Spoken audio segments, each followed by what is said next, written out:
esa realidad, bendito Dios, que nosotros ya no somos dueños de nuestra vida, Señor, sino que te pertenecemos a ti, bendito Dios. Y en tus manos estamos, bendito Señor. Cuídanos, Señor, protege a tu pueblo, bendito Dios, en medio de este valle de sombra y de muerte, Padre. En este valle de oscuridad y de incertidumbre, bendito Dios, trae luz a nuestros pies para poder caminar con seguridad firmes, siendo nosotros a la vez luz para esta nación, Señor. Enséñanos a vivir de una manera que honre el Evangelio, Padre, en el nombre de Jesús. Trabaja a través de tu Espíritu Santo y a través de tu palabra, bendito Dios. Señor, tú nos has traído esta mañana aquí con un gran propósito, bendito Dios, porque todo lo que viene de ti es grande y majestuoso, Señor. No nos has traído por las puras, Señor, esta mañana. Bendito Dios. Gracias, Señor, por esa palabra que nos vas a dar, Señor, en esta mañana. Ministranos, Señor, a través de tu Espíritu Santo, Padre. Que todo pensamiento humano, Señor, quede atrás, Señor. Te he olvidado que tu nombre, solo tu nombre, sea glorificado en esta hora, Padre. En el nombre de Jesús, recibe toda la gloria y todo el honor. Amén, amén, amén. Gloria a Dios. Amén. Por favor, ¿quién lo lee fuerte, fuerte, fuerte por ahí?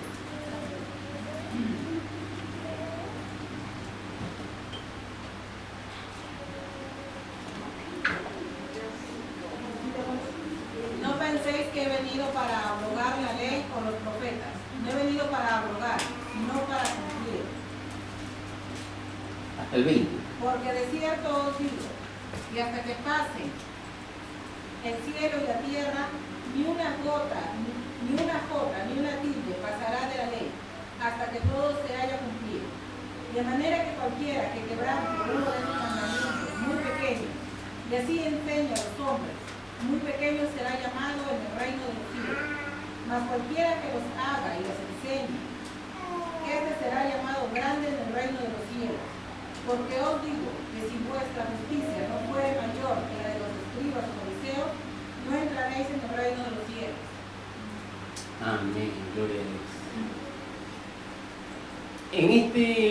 En estas alturas ya del Sermón del Monte podemos ver que ha cambiado un poco el tipo de mensaje que está dando Jesús.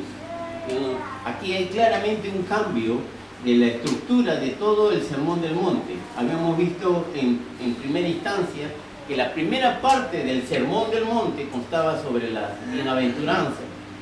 Y las bienaventuranzas era más o menos la idea como Dios concibe que cada creyente tenga estas cualidades en su vida.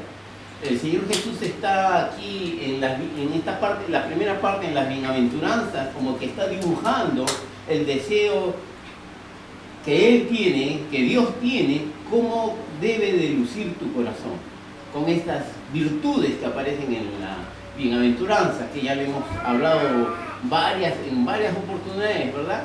Que tienes que ser pobre de espíritu, que tienes que llorar por tu condición, tienes que quebrantarte por tu condición, ¿verdad? Que tienes que ser humilde, manso, que tienes que ser pacificador, que tienes que anhelar las cosas buenas, la justicia, ¿verdad? Que tienes que tener un corazón bondadoso y misericordioso. Y luego dice que después de tener todas estas virtudes, una de las cosas que va a pasar, que va a certificar que realmente tú tienes esas virtudes, es que vas a recibir persecución. Y eso como que chocaba un poco al mensaje, ¿verdad? Porque decíamos que todas estas virtudes hacen que tú y yo nos parezcamos más a Cristo. Y sin embargo, el Señor Jesús en estas alturas está diciendo, cada vez que tú te parezcas más a mí, también te vas a parecer en lo que corresponde al trato que yo he tenido, a la persecución. A Cristo lo persiguieron. Llegó un momento, estaba viendo yo ahí unos videos sobre la vida de Jesús, el ministerio de Jesús. Mientras comimos, mientras estamos cocinando y los videos van pasando y van pasando. Y vemos cómo en cierto momento los fariseos, los escribas, los sacerdotes llegaron a entender que realmente él era el Mesías. Decían, porque él viene en el nombre de Dios, porque no hay otro que pueda hacer ese mensaje. Pero llegaron un momento en que ellos ya no hablaban si era o no era el Mesías. Eso no era el punto de cuestionamiento. A ellos ya no les importaba si Jesús realmente era el Mesías o no. Lo que le importaban era que estaban levantando al pueblo en rebeldía.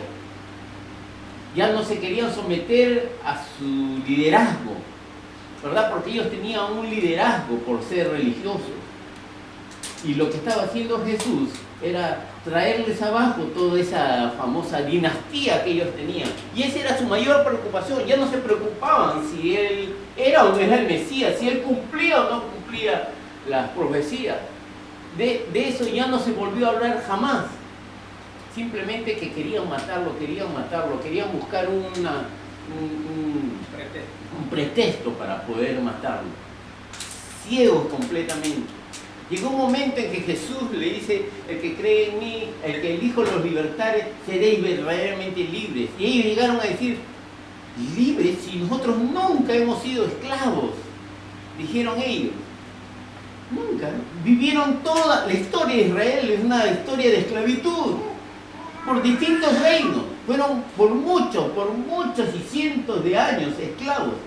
Y sin embargo, ellos estaban tan ciegos que decían, nosotros nunca hemos sido esclavos.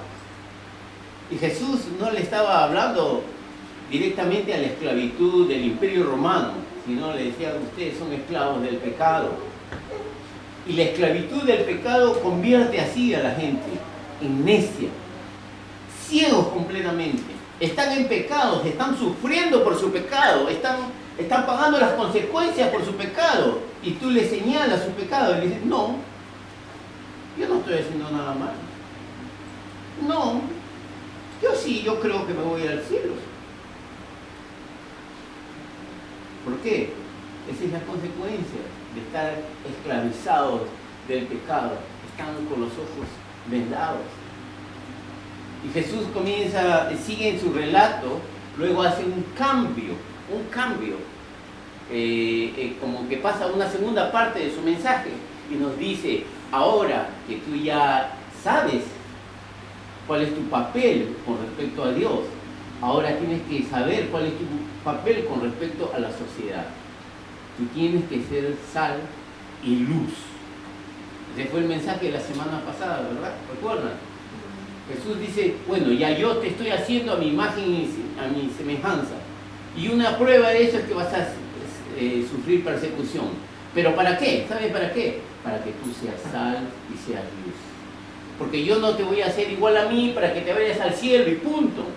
No, tú tienes que ser sal y tienes que ser luz.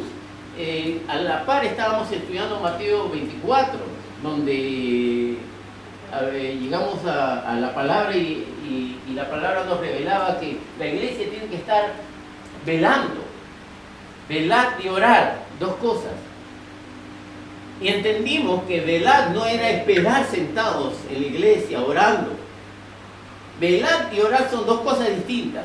Debemos estar orando en la iglesia, pero velar no es una situación pasiva. Velar es hacer lo que el Señor nos ha mandado que hacer, es estar activos. ¿Qué cosa? Siendo sal y siendo luz. Esto ha tenido que ser claro para la iglesia. Porque si tú no eres sal y tú no eres luz, no dice, y seréis, no, tú eres. No dice, cuánto quisiera que seas, tampoco lo dice, tú eres sal y eres luz. Y si no eres sal y no eres luz, entonces tampoco eres misericordioso, tampoco eres pacificador, por lo tanto tampoco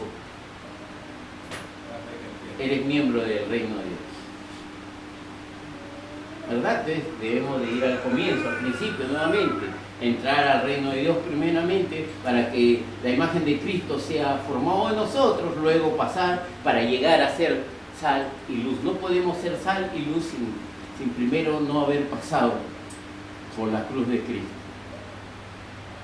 Y ahora, en estas alturas, como que el Señor cambia un poquito más su mensaje y entramos a esta tercera parte del Sermón del Monte, estos 4 versículos del 17 al 20, que prácticamente esto es la introducción de lo que va a venir después, de los siguientes más capítulos.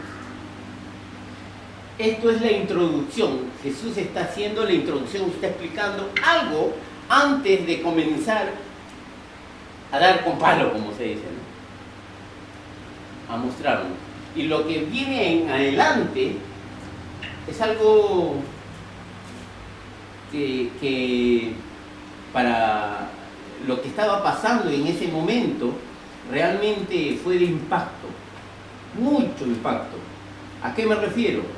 A que los fariseos, ¿verdad?, y los sacerdotes y los religiosos de esa época, cuando ellos querían hablar al pueblo y manifestarse y exhortar al pueblo, ellos respaldaban su autoridad en lo que se había dicho en el pasado, los profetas, ¿verdad? Abrían las escrituras y sacaban los profetas, el tiempo de los profetas se había dicho que esto, y ellos se respaldaban en los dichos de los profetas. Y Jesús en este momento, de aquí en adelante, después de estos versículos que vamos a estudiar hoy, comienza a cambiar eso.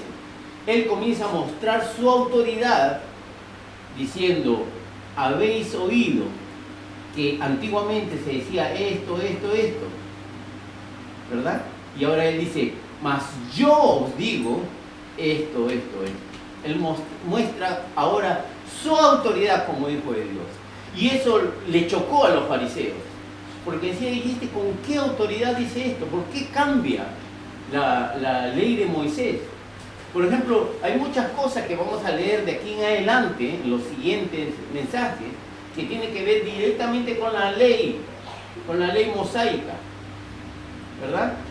Y Jesús le dice: bueno, ustedes han escuchado que esta ley fue dada así, mas yo os digo, y comienza a ampliar más la ley. No la elimina, no la desecha, sino la amplía, o le da el verdadero sentido, pero diciendo: yo os digo. Y él muestra su autoridad ahora. Y eso realmente cambió completamente, o bueno, aumentó la actitud de los fariseos. El odio se asentó mucho más. Miren, vamos a comenzar estudiando el versículo 17. ¿Quién lo lee?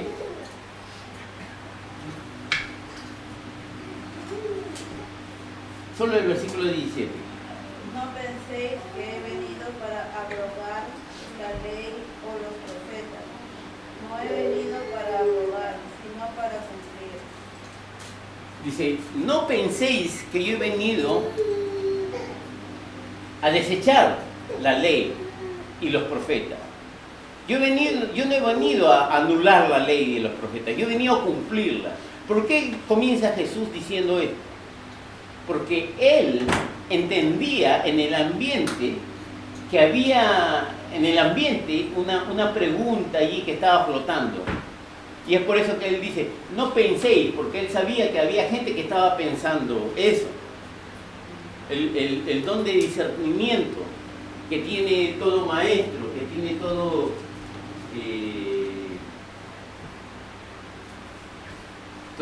líder, todo aquel que ha sido ungido para proclamar la palabra. Un don que es necesario para el ministerio, el don de discernimiento.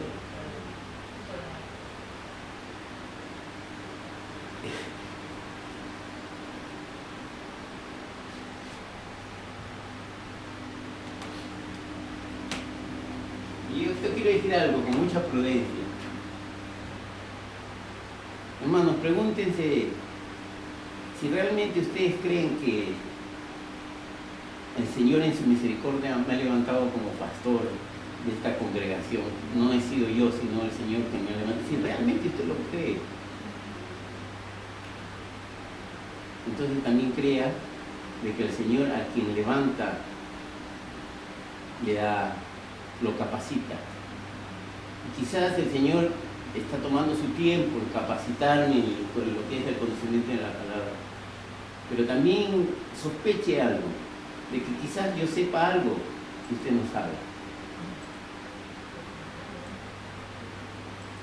Porque el Señor pone en sus siervos el don de discernimiento.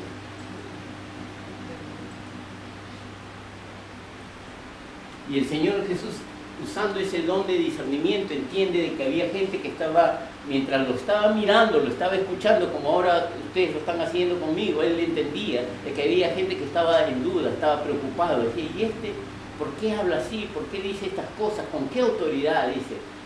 De repente había un grupo que estaba cansado de la ley, ¿verdad? Esa ley que fue impuesta a rajatabla y que era una carga para el pueblo, ¿verdad? Había un grupo de gente que estaba harto de la ley y decía, quizás este hombre nos va a liberar de tanta carga, de tanto liturgia que había demasiada liturgia. Como por ejemplo, hermanos, todos los que vengan crucen esa puerta primero tienen que arrodillarse 15 minutos, tienen que estar arrodillados antes de que comience el culto, por favor.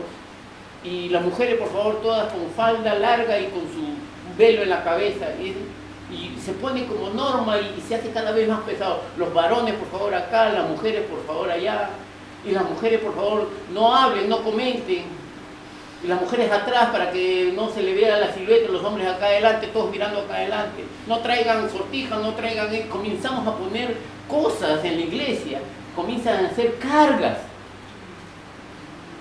Y la iglesia no, sino el poder religioso de esa época había puesto demasiada carga en el pueblo. Y había un grupo de gente que estaba harto de eso. Decía, de repente este nuevo líder, este nuevo rabino, esa es la palabra que estaba buscando, este nuevo rabino viene a abolir esas leyes y nos va a traer más libertad. Había un gran grupo de gente que quería eso, pero había otro grupo de gente que estaba en la cúpula, que estaba en la dinastía religiosa y no quería que esa ley se aboliera porque era la base de su poder sobre el pueblo. Entonces, había dos grupos, un grupo que quería que la ley se aboliera y otro grupo que no, quería que la ley se cubriera a rajatabla. Y Jesús, entendiendo esto, comienza a decir, no piensen que yo he venido a desechar la ley, yo he venido a cumplirla, pero a cumplirla a cabalidad, como se debe de cumplir. ¿Ok? Y eso es lo primero que dice Jesús. Ahora yo hago una pregunta. Cuando el Señor, o cuando en las Escrituras aparece esto, dice, no penséis que yo he venido a abogar la ley. ¿Qué cosa es la ley? ¿Qué entienden ustedes por la ley? Esto también es muy importante, porque los judíos entendían esta palabra, la ley, en varias formas. La ley no era una sola cosa. En algunas veces la ley, cuando el judío decía la ley, estaba hablando específicamente de los 10 mandamientos. En otras oportunidades, cuando el judío decía la ley, se estaba hablando con respecto a los 5 primeros libros que escribió Moisés, al Pentateuco. En otras oportunidades, cuando el judío decía la ley y los profetas, se estaba dirigiendo a todo lo que era el Antiguo Testamento, todo lo que se conocía como el Antiguo Testamento. Y en otras oportunidades, cuando el judío decía la ley, estaba incluido todo lo que hemos mencionado, más los dichos orales de los fariseos. Los fariseos, como rabinos, ¿verdad?, tenían autoridad sobre el pueblo y ellos, su enseñanza de una forma oral, tenían tanta autoridad como la Biblia, como lo que se conocía como la Biblia. ¿Okay? Entonces, cuando ellos decían la ley, estaban incluyendo esa parte. ¿Okay? Lo dicho oral también por los rabinos y los profetas, por los rabinos y los escribas, perdón. Entonces, era muy amplio el sentido de la ley. ¿Y a qué se refiere Jesús entonces cuando Él dice, yo he venido a cumplir la ley? Yo he venido a cumplir los 10 mandamientos. ¿Es eso lo que quiso decir Jesús? ¿Qué piensan ustedes? ¿En qué aspecto está hablando Jesús aquí?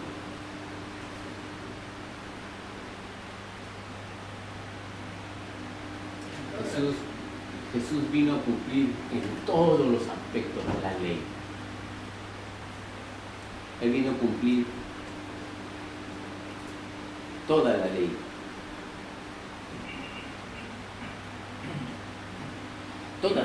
Todita la ley. ¿Y saben cómo?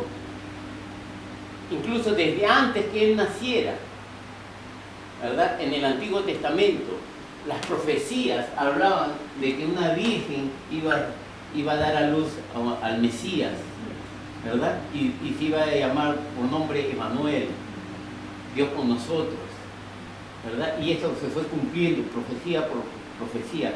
Cuando Él nació, y la forma en que nació, el tiempo en que nació, el lugar donde nació, todos fueron cumplimientos de las profecías escritas cientos y cientos de años antes que Él naciera. Y Él estaba ahí cumpliendo la ley. Esa era la ley. Era los dichos por los profetas, las profecías. Él cumplió a cabalidad cada una de las profecías y seguirá cumpliendo las profecías que aún todavía faltan por cumplir, ¿verdad? Eso lo estuvimos hablando el día viernes. Hay muchas profecías que todavía faltan por cumplir por Jesús, su segunda venida. Pero Él fue cumpliendo como nunca nadie cumplió cada una de las profecías. Porque déjenme decirles que en ese tiempo se levantaban ya falsos cristos. Decían, yo soy el Mesías. ¿Verdad? ¿Cuál es tu nombre? Mi nombre es Jesús. Así. ¿Y tu madre quién fue? Mi madre fue una virgen. ¿Dónde naciste? En Efraín. Ah, no. Ahí no se cumple, porque las escrituras dicen que tú tenías que nacer en Belén de Judá. ¿Verdad? Yo nací en Belén y mi nombre es Jesús. ¿Verdad? ¿Quién es tu mamá? Ahí está mi mamá y mis hermanos mayores. Ah, no, tú eres el menor. La profecía dice que no. Nadie podía cumplir las profecías que se dieron cientos y cientos años antes como Jesús las cumplió. Yo fui cumpliendo cada una de las profecías y es ahí donde Él comienza a cumplir desde ya la ley. Pero no solamente en ese aspecto profético comienza a cumplir la ley, sino cuando tan solo tenía 8 días de nacido. Él fue llevado al templo, fue presentado al templo y comenzó a cumplir la ley de Moisés, la ley que se le fue dada a Moisés. Y la ley decía, no era una tradición simplemente, era una orden, que todo niño que abría el vientre de su madre tenía que ser presentado delante del sacerdote. Y el incumplimiento de esa ley, a los 8 días fue llevado al templo, cumpliendo la demanda de la ley, no la parte profética, sino cada cosa que la ley demandaba, Él comenzó a cumplirla. Cuando comenzó a crecer, Él fue circuncidado, ¿verdad? Él fue creciendo y fue cumpliendo y iba a todas las fiestas que tenía que ir al templo, ¿verdad? Vemos a Jesús muchas veces en el templo, ¿verdad? Cumpliendo cada ordenanza y cada cosa que se había designado en el Antiguo Testamento. Él era un judío completamente íntegro. Y eso, la integridad que él tenía en cumplir la demanda de la ley, lo hizo acreedor de poder él ser el Salvador del mundo. Porque él cumplió la ley, la demanda de la ley. Si él no hubiese cumplido la demanda de la ley, él no hubiese podido ser nuestro Salvador. Pero él cumplió toda la ley. Cumplió en la historia toda la ley.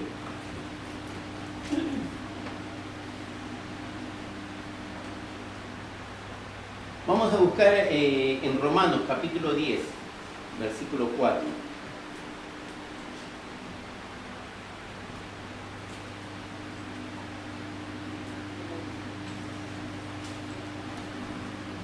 fin de la ley es Cristo, para justicia a todo aquel que cree. Porque el fin de la ley es Cristo, por justicia a todo aquel que en él cree. Para justicia a todo aquel que cree. ¿Cómo que Jesucristo es el fin de la ley? Si Jesucristo está diciendo, yo no he venido a cerrar la ley, yo no he venido a desechar la ley. Ahora Pablo le dice, Jesucristo es el fin de la ley. Como que no están de acuerdo ahí, ¿no? Como que Pablo se extravió un poco ahí. No, no es una contradicción. La figura es esta. Por ejemplo, yo tengo un accidente de tránsito y me choco. ¿Ok?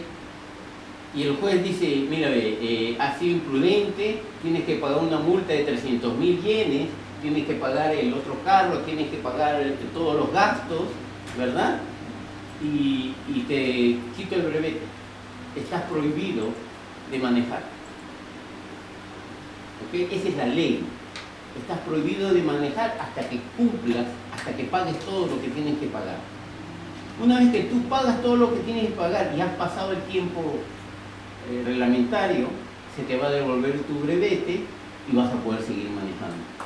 Pero tú tienes que pagar la deuda, ¿verdad? Y tienes que pagar la multa. ¿Okay? Esa es la ley. Jesucristo no vino a decir, no, que no pague nada, que no pague nada. Señor juez, devuélvale su brevete. Eso es abolir la ley. Decir, la ley no sirve. Pero Jesucristo no vino a hacer eso. Jesucristo vino a cumplir la ley. ¿Qué es lo que hizo Jesucristo? ¿Cuánto debe Enrique? A su multa es 300.000 yenes. Aquí está, toma, cóbrese. El otro carro, ¿cuánto se debe? Tanto, ya, ahí está. Tome ese carro que está ahí estacionado, déselo. Él vino a cumplir la ley. ¿Está todo saneado? Sí, señor, está todo saneado. Entonces, denle el brevete. Entonces, yo ya puedo manejar. ¿Entiende? La ley se abolió para mí. Esa ley que no me permitía manejar, ahora ya no existe. ¿Por qué? Porque la deuda fue pagada. Y eso es lo que vino a hacer Jesús. Él vino a cumplir la ley para que esa ley no caiga sobre nosotros. Es por eso que una vez la ley cumplida, ahí se acaba. Ahí se acaba para ti y para mí. La ley no es vigente para ti y para mí. Porque Él la cumplió por ti y por mí. Bueno, para todos aquellos que han aceptado a Cristo como su Salvador. ¿Me dejo entender ahora? Por eso que Pablo dice, Cristo es el fin de la ley. En Cristo. Sin Cristo no. Sin Cristo estamos bajo la ley.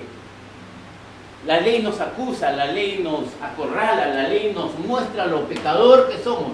Nadie se puede salvar con la ley. Pero en Cristo se acaba la ley. Cristo vino a cumplir, por eso, toda la parte de la ley, la parte profética. Si usted se pone a analizar, más de 300 profecías cumplió Jesús en su ministerio hasta la cruz. 300 profecías, cumplió a cabalidad la ley desde antes de nacer. Isaías 9, capítulo 9, versículos 6 y 7.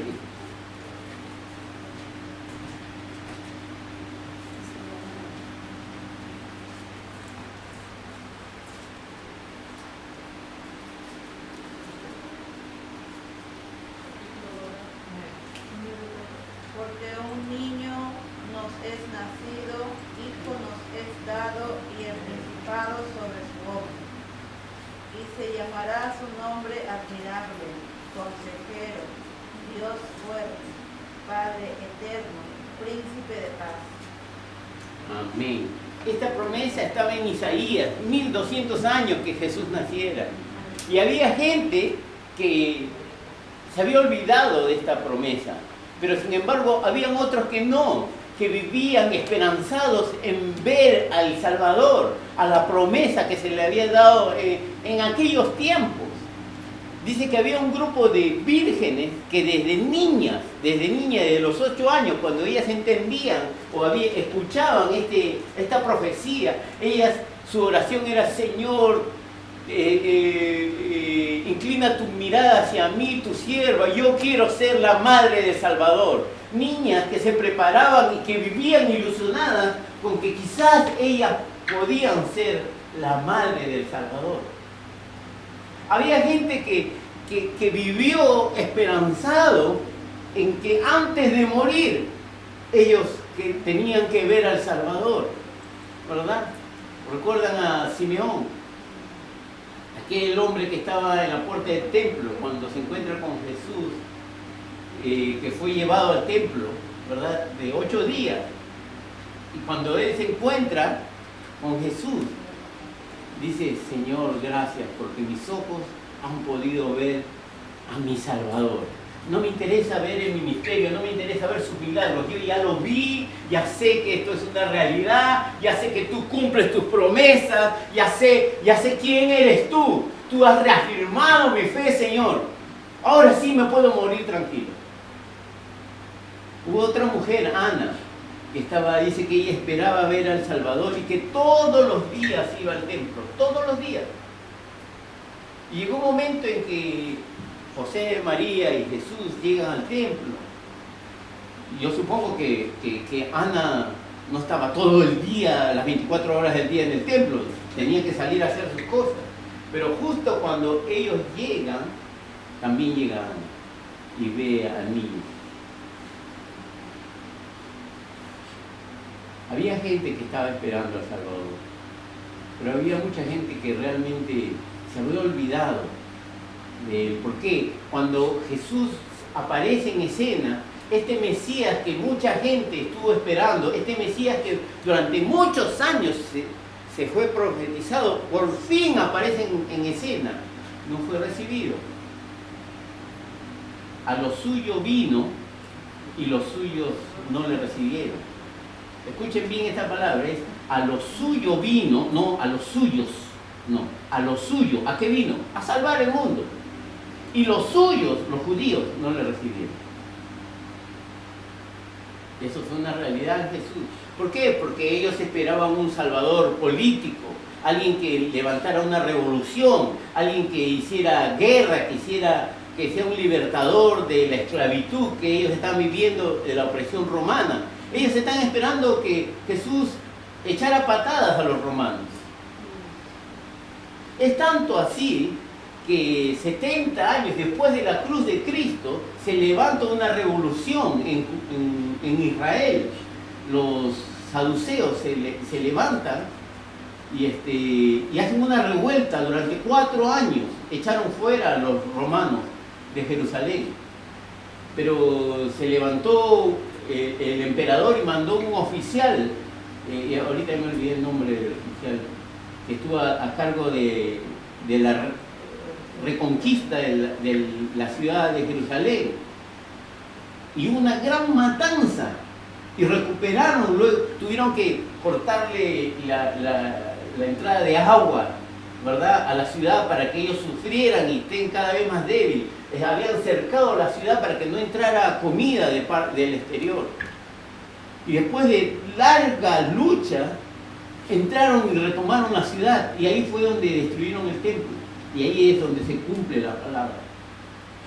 ¿Por qué? Porque ellos en el fondo estaban anhelando una libertad política. Y cuando Jesús viene y le pinta otro panorama, entonces no encajaban con su necesidad, con su expectativa. Entonces él no era el libertador político que ellos querían. Y Jesús vino a darle libertad de la esclavitud del pecado. Y eso es lo que no entendían.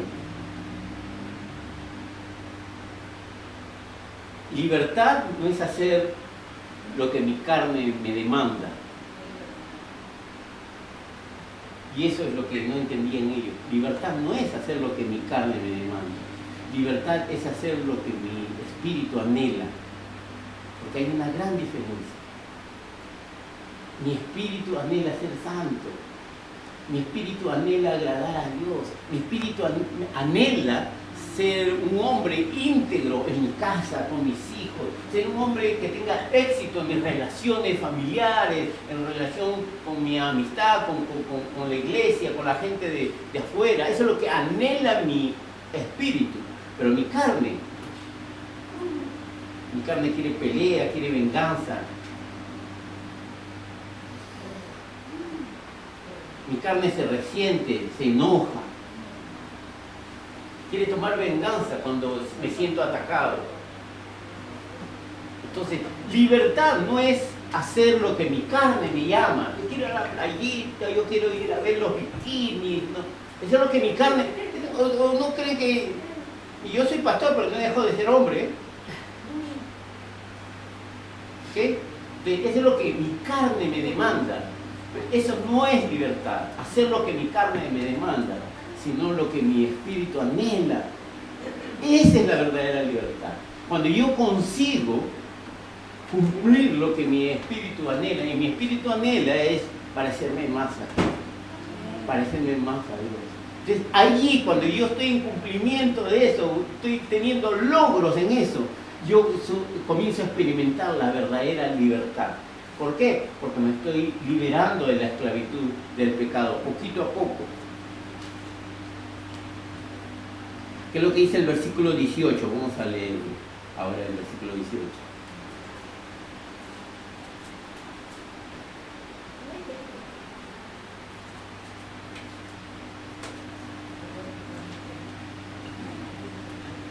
Porque de cierto os digo que hasta que pasen el cielo y la tierra, ni una cuota ni una tilde pasará de la ley, hasta que todo se haya cumplido.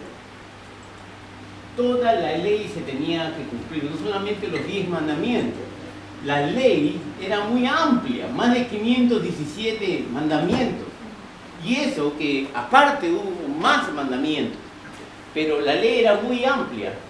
Y Jesús está diciendo, ni una jota, lo que aquí en nuestra traducción dice ni una jota, pero lo que en realidad estaba diciendo era, en la escritura hebrea, habían letras pequeñitas que hacían la diferencia entre una y otra letra. Por ejemplo, la agujero, cuando le ponen los dos puntitos.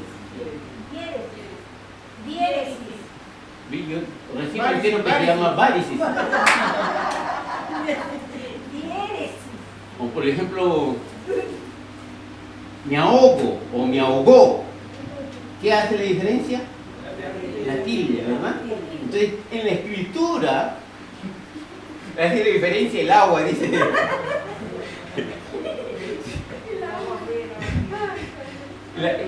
En la escritura hebrea habían letritas pequeñas que hacían claramente una diferencia en el sentido de la ley. ¿Ok? Entonces Jesús dice, toda la ley, toda la ley se tiene que cumplir, completamente toda la ley. Y Jesús vino a cumplir toda la ley. No solamente cuando nació, no solamente cuando fue llevado al templo. También cumplió la ley recuerdan cuando él se encuentra cara a cara con Juan el Bautista. Y Juan lo queda mirando, ellos no se conocían, eran primos pero no se conocían. Y ahí cuando ellos se ven, Juan puede entender y le dice, Señor, yo no soy digno de ni siquiera desatar tus sandalias. Eso también tiene un contexto, porque en el contexto de esa época se decía que todo rabino tenía discípulos, ¿ok? Y los discípulos tenían que estar dispuestos a hacer todo lo que su rabino les decía, menos desatarle las sandalias. ¿Por qué? Porque era demasiado sucio. Recuerden que las veredas eran de tierra y uno sudaba y eso se llenaba de olor, de barro, ¿verdad? El discípulo tenía que hacer todo lo que el rabino le dijera, pero eso no. Hasta ahí no. Esa era la ley. Bueno, no la ley, sino era la costumbre. Y Juan dice, Yo ni siquiera eso puedo hacer, no soy digno de ni siquiera hacer eso, Señor. ¿Y cómo me pides tú que yo te bautice? Y Jesús le dice, hazlo. Porque ni una tilde de las profecías se tiene que dejar de cumplir. ¿Están entendiendo ahora la importancia del bautismo de Jesús? Dentro de la ley habían leyes grandes, exigentes, y habían leyes más pequeñas. ¿Y cuál era lo importante? Toda la ley era importante. ¿Ok? Estamos entendiendo. Jesús está diciendo, la ley más fuerte, más importante, más enérgica, más grande, ¿verdad? Es importante, pero la pequeña también es importante. En una oportunidad le dijeron a Jesús, Señor, ¿qué cosa debemos de hacer para ser salvos? El Señor, resumiendo toda la ley, y lo hizo compacto, dijo, hacer dos cosas. Uno, muy importante, amarás a Dios con toda tu mente, con toda tu alma, con todo tu corazón, y con todo, todo. Y ahora lo más chiquito, ¿qué cosa? Amarás a tu prójimo como a ti mismo. Mishmoshi. ¿Y qué para Jesús, ¿sabes cuál es lo importante? Las dos cosas son importantes. La ley más enérgica, más grande, más importante, que es amar a Dios sobre todas las cosas, pero también esta ley que está escrito tan chiquito que dice amarás a tu prójimo como a ti mismo. Para Jesús está diciendo, para mí esto es importante y yo he venido a cumplir toda la ley, la grande y la chiquita.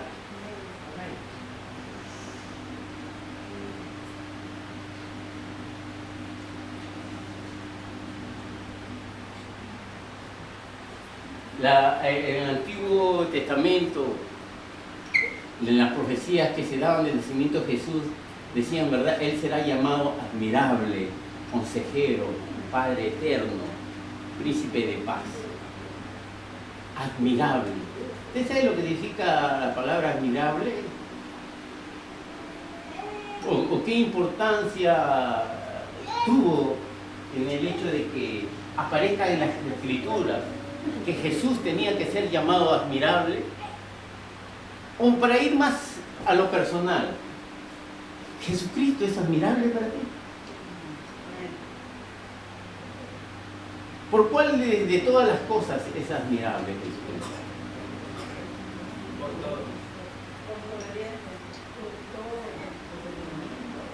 ¿Verdad? Se nos viene un río de cosas a la mente. Jesús fue admirable, ¿sabes cuándo? Cuando Él dejó su trono de gloria, ¿eh? Y vino a ocupar un lugar en la humanidad, naciendo hombre con sus limitaciones, a morir en la cruz. Jesús fue admirable estando en ese lugar donde no había dolor, no había angustia, donde la gloria de Dios iluminaba todo, y renunció a eso y fue admirable a venir a sufrir dolor, castigo y persecución por ti y por mí. Eso fue admirable. Admirable es de Jesús, sabiendo de que Él, siendo Dios, creador del cielo y la tierra, que Él no conocía el pecado, se hizo pecado por ti y por mí. Eso fue admirable. Admirable fue Jesús, que sirvió a su prójimo, tanto como al tibio, como al frío, como al caliente, como al que estaba comprometido. Sirvió a todos por igual. Sirvió al que era salvo y sirvió también a aquel que lo iba a traicionar.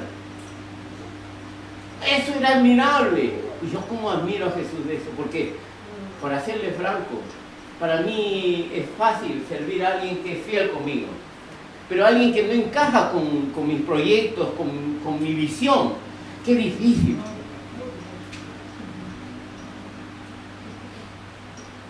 Y Jesús fue admirable porque sirvió a mucha gente que Él sabía que mañana más tarde iba a estar levantando su puño diciendo, crucifíquenlo. Crucifíquenlo, crucifíquenlo. Díganme, ¿cómo no es admirable Jesús? Por cada cosa, por cada paso que Él dio, por cada palabra que Él pronunció, lo hizo con sabiduría, hablando al corazón, tocando el corazón de los hombres como hasta ahora, hasta ese momento, no hubo alguien que hablara como Él hablaba. La gente lo seguía, las multitudes lo seguían. También por los milagros, porque nadie fue capaz de hacer milagros como Él hizo, pero también por las enseñanzas que Él daba. En los videos que estaba viendo, dice que Jesús estaba en una orilla del mar de Galilea y mandó a sus discípulos a que cruzaran el mar de Galilea. Y la gente le estaba esperando al otro lado que llegara Jesús con sus discípulos. Cuando ellos se dieron cuenta que Jesús no estaba ahí en la barca con ellos, dice que toda la gente subieron a las barcas y cruzaron el mar para ir en busca de Jesús. ¿Por qué? Porque era admirable las cosas que Él decía. La presencia, el ambiente, la nube que lo rodeaba cuando Él predicaba, cuando Él enseñaba, cuando Él se sentaba, como hacían todos los rabinos en esa época. Ellos se sentaban para decirle: estoy tranquilo, estoy en paz, nada me distrae y voy a dar mi enseñanza.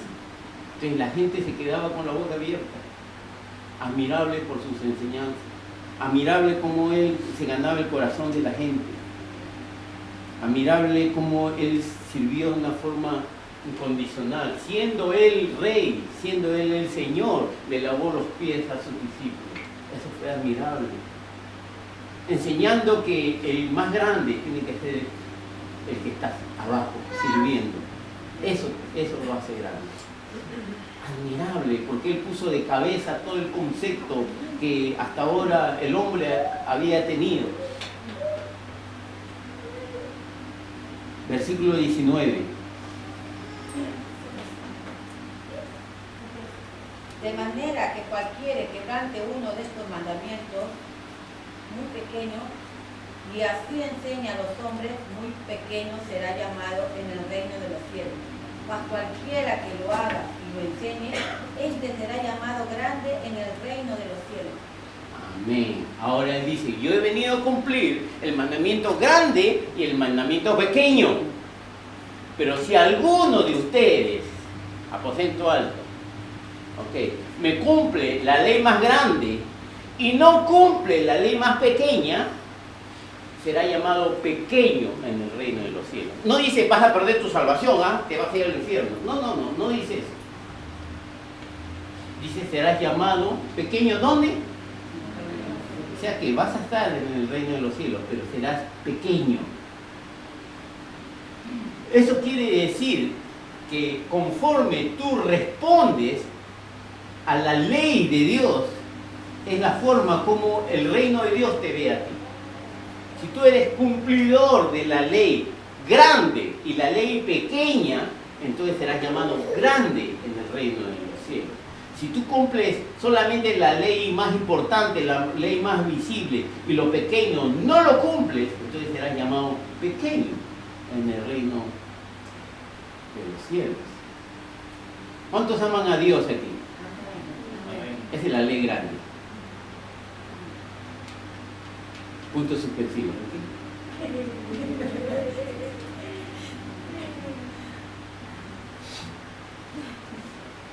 Y la ley pequeña.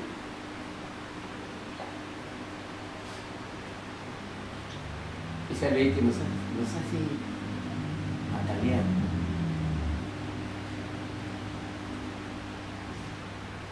Otra cosa que lo hace admirable a Jesús es que Él conoce nuestro corazón. Y por eso esta palabra esta mañana. Aquí es donde tenemos nuestras luchas. Tenemos. Nadie se salva con esta ley tan pequeña.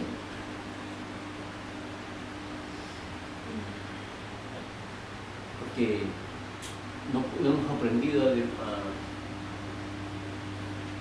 a lidiar con nuestro carácter, porque no hemos aprendido a someter nuestro carácter al dominio del Espíritu Santo. No hemos podido todavía y estamos en esa lucha. Por lo tanto, somos pequeños en el reino de Dios. Yo anhelo ser poquito, aunque sea mediano, pero no pequeño en el reino de Dios. Entonces mi trabajo, mi lucha tiene que estar en eso, en cumplir esta ley pequeña. Y este es un ejemplo de la ley pequeña: amar a tu prójimo como a ti mismo. Hay muchas leyes pequeñas que nos está dando tropiezo. Es increíble cómo podemos cumplir las leyes grandes y no las pequeñas. Y estas pequeñas se hacen grandes obstáculos para nosotros. Grandes obstáculos. Y quizás alguno llegue a pensar, porque así somos nosotros, somos así, dirá, bueno, no importa, pastor, aunque sea pequeño, pero voy a estar en el reino de Dios. Ya pues, me voy con mi carácter, no sabiendo perdonar. No importa, pero voy a estar en el reino de Dios, pues, pequeño, no importa. Déjame decirte si ese es tu pensamiento. Yo quiero decirte algo. Un hijo de Dios, alguien que ha experimentado el amor de Dios, alguien que ama a Dios o dice que ama a Dios, no tiene ese pensamiento. No se conforma con ser pequeño. Alguien que ha experimentado el gran amor de Dios, alguien que conoce al Dios grande y majestuoso, anhela ser como un Dios, como su Dios grande y majestuoso. No anhela ser el más pequeño en el reino de Dios. Si tú tienes ese pensamiento, no importa que yo sea pequeño, déjame decirte que esta es una muestra clara de que tú no estás en el reino de Dios. No estás en el reino de Dios. Un ciudadano del reino de Dios no anhela ser el más pequeño. No es una característica recuerdan, tener hambre y sed de justicia. De eso estoy hablando. Si tú no tienes hambre y sed de justicia, de ser un hombre justo, de ser un hombre misericordioso, de ser un hombre pasivo, de ser un hombre justo, entonces no eres un miembro, no eres un ciudadano del reino de Dios. No tienes esas características. Entonces, el versículo 20 ahora. Porque os digo que si vuestra justicia no fuere mayor que la de los escribas y fariseos, no entraréis en el reino de los cielos. Ahora sí está hablando de que quién entra y quién no entra. ¿Qué es lo que dice? ¿Qué es lo que define que tú entres o no entres al reino de Dios? ¿Qué cosa es? Según lo que hemos leído.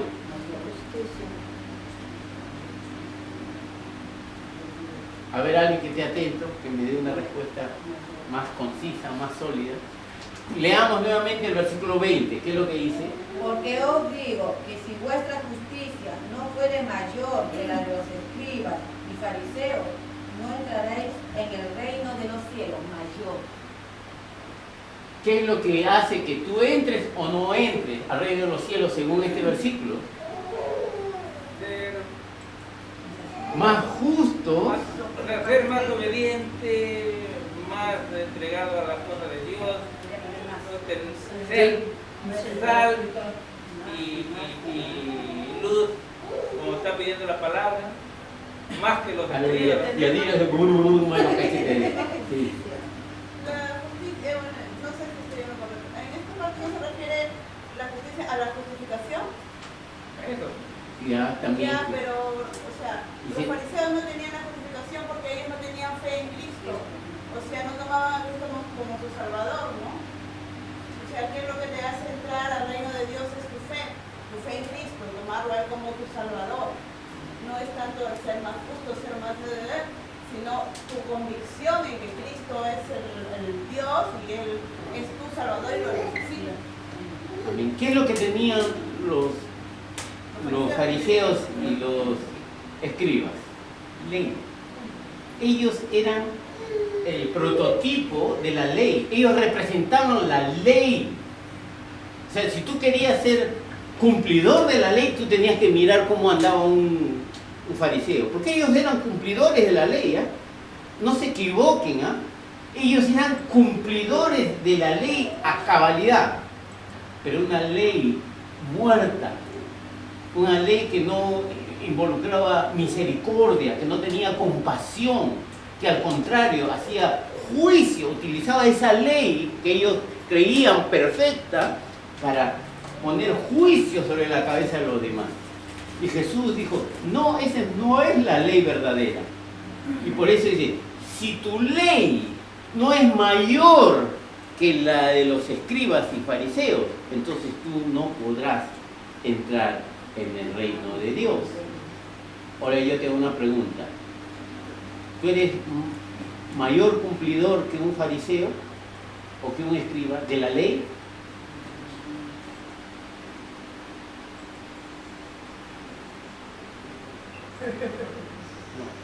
¿Quién puede decir, pastor, yo cumplo mejor que un fariseo? La ley. ¿Quién puede levantar su mano? Jesús está diciendo, si tú no puedes cumplir mejor la ley que un fariseo, entonces no puedes entrar al reino de Dios. Y la pregunta que cae por lógica, ¿y entonces? Nadie puede entrar al reino de Dios por la ley. Es por eso que yo he venido a cumplir la ley, para que tú puedas entrar al reino de Dios sin cumplir la ley. Porque yo le he cumplido. ¿Qué es lo que tú tienes que hacer? Agárrate de mí. Tu fe en mí va a hacer que tú puedas entrar al reino de Dios. No hay otra forma. Por la ley nadie puede entrar al reino de Dios. Nadie. Nadie puede, aquí, ahorita, nadie puede superar la ley que los fariseos y los escribas tenían. Nadie. Entonces, ¿cómo soy salvo? A través de mi fe en Jesucristo. Esas son las buenas nuevas. Las buenas nuevas que un niño nos ha nacido, un Salvador nos es nacido.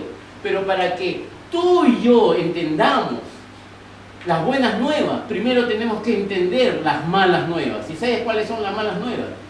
Que tú no puedes entrar al reino de Dios.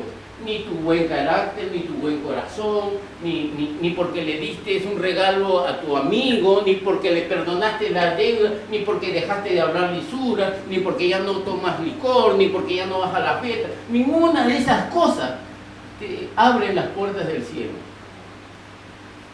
No, pastor, es que yo soy buena gente, yo ahí en mi trabajo gano bien y yo le regalo a mi amigo, el pobrecito, no tiene... Está bien, pero eso te hace buena gente, pero no te hace ciudadano del reino de Dios. Pero pastor, yo ya he dejado el trago, ya he dejado el cigarro, está bien, te hace un hombre más sano, pero eso no te hace miembro del reino de Dios. Pero pastor, yo, ¿cómo se llama? Vengo a la iglesia de vez en cuando y a mí me gustan las canciones. Te hace un buen cantante, pero no te hace ciudadano del reino de Dios.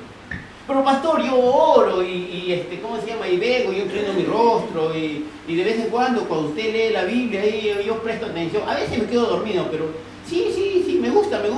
Ok, a ti te hace, ¿cómo te dice? Admirador de la palabra de Dios, pero no te hace un ciudadano del reino de los cielos. Esas son las malas nuevas, que tú no tienes nada que pueda hacerte salvo. Ninguna cosa buena hay en ti que te pueda hacer salvo. Tú metes las manos a los bolsillos y no vas a encontrar nada con el cual tú puedas pagar tu salvación. Esas son las malas nuevas. Y Jesús viene ahora con las buenas nuevas. Yo he pagado el precio. Y es la única forma que tú puedes llegar al reino de los cielos. Así que déjate de esforzarte, déjate de patalear contra el mundo, tienes que venir a los pies de Cristo. ¿Ok? Ese es el principio de toda salvación. Pero yo soy justo, soy honorable. Ok, tú eres un buen padre, un buen hijo, un buen ejemplo. pero no eres un ciudadano del reino de los cielos. Respetado en la sociedad, reconocido en tu trabajo, amado en tu hogar, pero miembro del infierno. Si tú no tienes a Jesucristo, esas son las malas nuevas. Las buenas nuevas es que hoy, una vez más, las puertas se están abriendo. Y hoy, no ha sido ayer, no ha sido cuando se escribió esto. Hoy, el Señor te está diciendo, hoy, una vez más, me acerco a tu vida a decirte, las puertas están abiertas. Amén. Ven. Tú tienes que venir. Es tan fácil, pero tan difícil a la vez. Inclinemos nuestros rostros.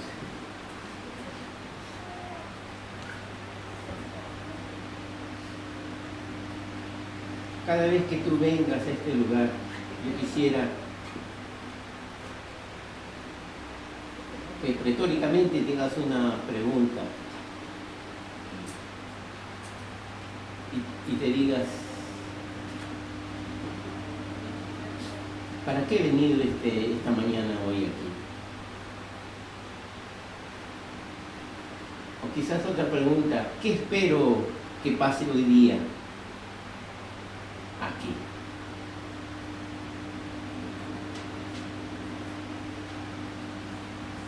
Esta mañana Dios quiere dar salvación, una verdadera salvación. No está ofreciendo la membresía de una iglesia o de una denominación. Está ofreciendo la membresía, la ciudadanía del reino de los cielos. Está ofreciendo la libertad. Él quiere hacerte libre de la esclavitud del pecado. De esa esclavitud que dice, todo está bien, así estoy bien. Ese es un engaño de parte del diablo. Y hoy día el Señor quiere hacerte libre. Libre. Por eso, mientras todos estamos con los ojos cerrados, yo quiero hablarte a ti. Yo sé que el Señor te ha traído esta mañana aquí con este propósito.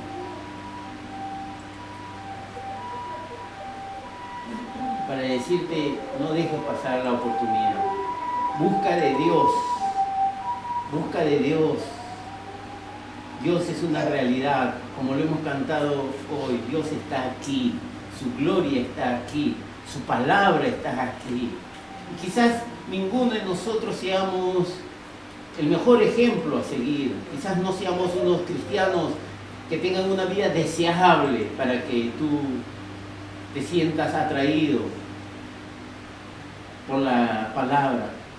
Por eso yo te invito a que mires a Jesús como el mayor ejemplo. Él cumplió toda la ley. Él cumplió a cabalidad cada tilde de la ley. Así que no me mires a mí, no mires alrededor, a los que nos rodean. Mira a Jesús, el mayor ejemplo, el único que puede darnos libertad. Acércate a Cristo. Hoy, una vez más, el Señor está abriendo las puertas del cielo y te está invitando a venir. No rechaces. Yo realmente en mi corazón anhelo que aproveches esta oportunidad y vengas a los pies de Cristo. Bendito Dios, Señor, humillados delante de tu presencia, Señor. Reconociendo, Señor, de que aún nos falta tanto, Señor, para cumplir la parte más pequeña de la ley. Es ahí donde tenemos tanto tropiezo, bendito Dios. Y esa parte pequeña se nos hace tan grande, Padre amado. Reconociendo, Señor, nuestra deficiencia.